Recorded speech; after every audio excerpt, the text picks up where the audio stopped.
Failure is one of the most misunderstood experiences in human life. Most people see it as a verdict, a final judgment stamped onto their identity, a confirmation that they're inadequate, incapable, or unlucky. But Stoicism invites you to see failure differently.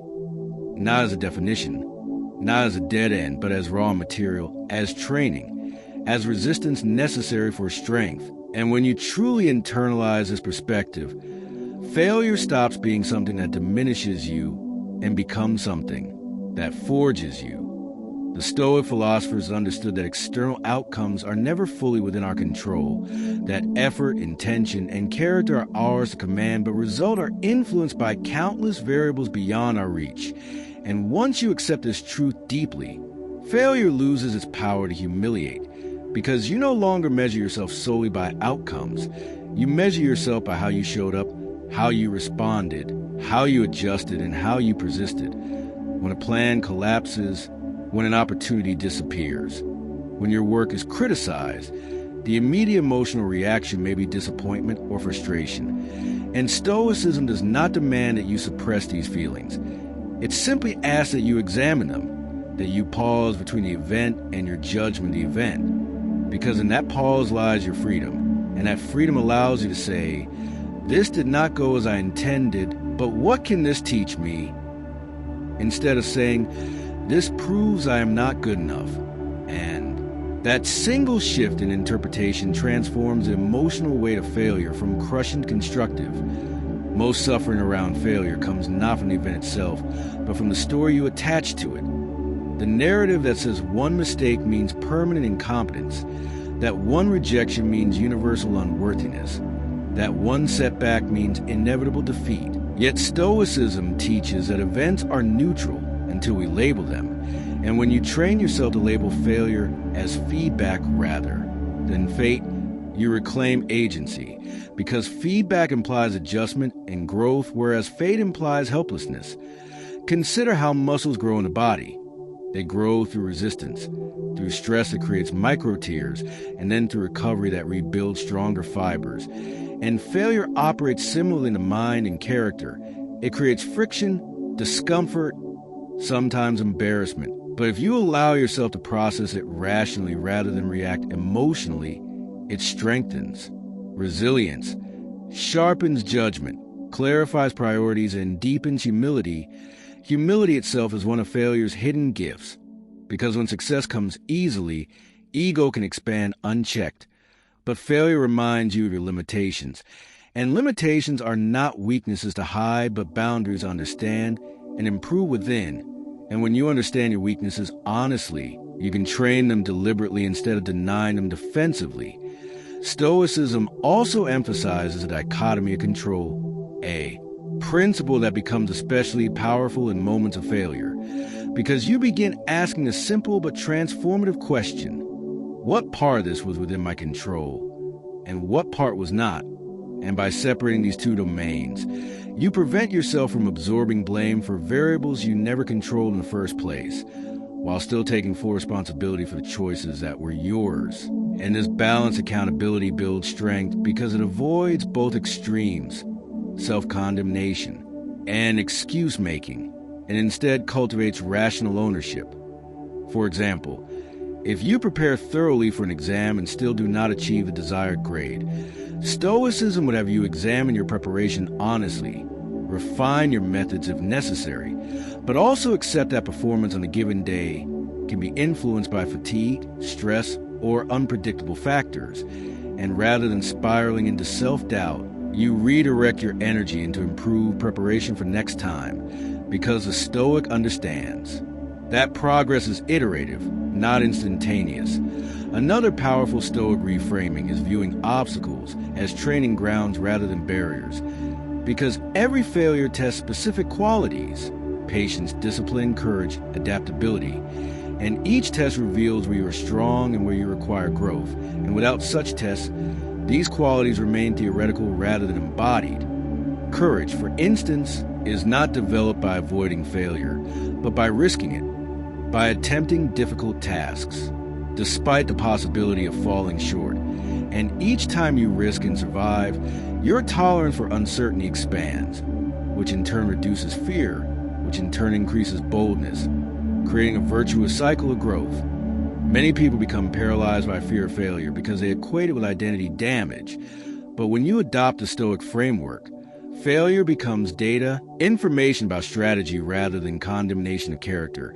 And data is useful. It guides refinement, whereas condemnation freezes progress. Stoicism also invites reflection at the end of each day, a practice that turns failure into structured improvement. Because instead of ruminating emotionally, you review rationally. Where did I act according to my values? Where did I fall short? What will I adjust tomorrow? And this steady auditing prevents small failures from compounding into long-term stagnation, because each day becomes an opportunity for recalibration. The philosophy further teaches that adversity is inevitable, that expecting a life free of setbacks is unrealistic and therefore destabilizing. So when failure arrives, it is not a shocking injustice, but a predicted element of existence. And this expectation alone reduces emotional turbulence because you are not blindsided by difficulty. You are prepared for it. Preparation does not mean pessimism. It means realism, and realism fosters composure. Composure under failure is powerful because it allows you to think clearly when others react impulsively, and clear thinking under pressure is a competitive advantage in every domain of life. Stoicism also reminds you that your worth is rooted in virtue, wisdom, justice, courage, and self-discipline, not in achievements. And when your identity is anchored in virtue, you can endure failed ventures without internal collapse because your core remains intact. You can say, I acted with integrity and effort, and that is within my control. And that affirmation stabilizes your sense of self, even when external results fluctuate. Moreover, failure often clarifies what truly matters, because when certain ambitions collapse, you're forced to confront whether they align with your deeper values or were driven by comparison and ego.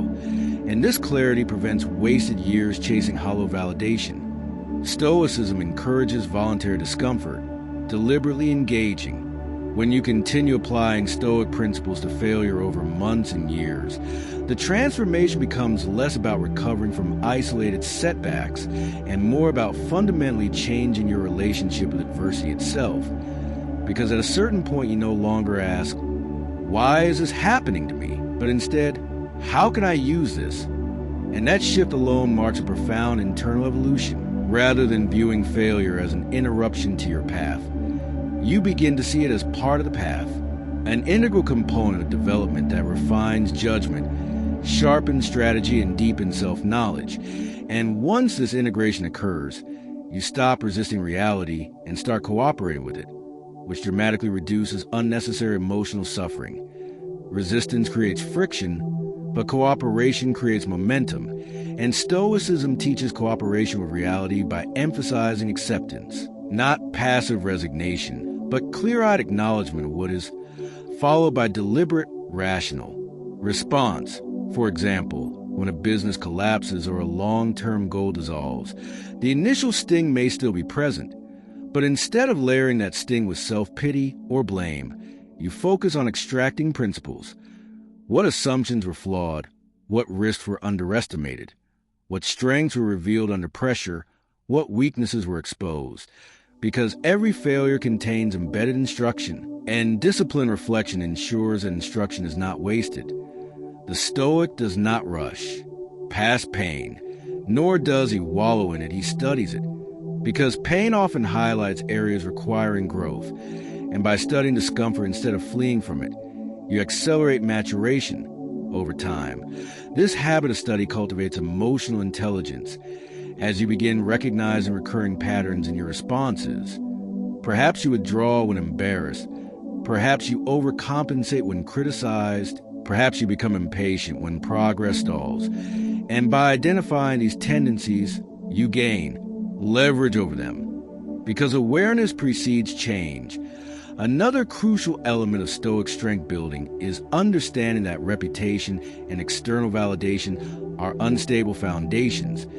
And many failures feel devastating primarily because they threaten how we believe others perceive us. Yet Stoicism reminds you that opinions are external and therefore not fully controllable. And when you detach your self-worth from fluctuating public approval, failure loses much of its sting because it no longer jeopardizes your identity. Instead, identity becomes rooted in internal standards.